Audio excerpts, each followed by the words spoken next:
Aujourd'hui, on reprend un jeu vieux comme le monde, le jeu des 3 petits cochons, et on le remet au goût du jour. Parce qu'on sait bien, c'est tellement en mode le vintage.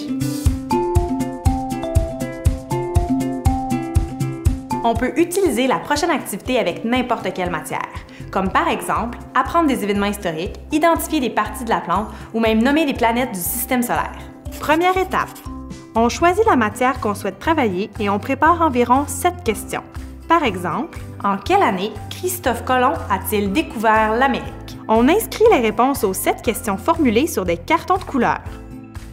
Deuxième étape, on demande aux élèves de s'asseoir en cercle. Pour un groupe de 28 élèves, je vous suggère de former 4 cercles pour que les jeunes bougent davantage. Mais vous pourriez aussi le faire avec tout le groupe. C'est vous le boss. Troisième étape. Pour chaque groupe d'élèves, on en choisit un qui sera le loup.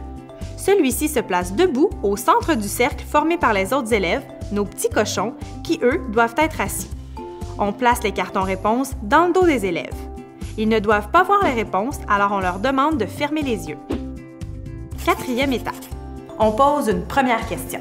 En quelle année Maisonneuve a-t-il fondé Montréal? Le loup doit alors faire le tour des élèves pour trouver la bonne réponse. Lorsqu'il croit l'avoir trouvée, il touche le dos de l'élève et doit compléter 2 tours de cercle en courant sans se faire toucher. S'il réussit, il prend la place du petit cochon dans le cercle et celui-ci devient le loup. Mais là, Madame Julie, on ne sait même pas s'il y avait la bonne réponse et que vous suivez. On vérifie si l'élève avait choisi la bonne réponse. Si oui, tout est beau. Sinon, il doit accomplir un défi physique.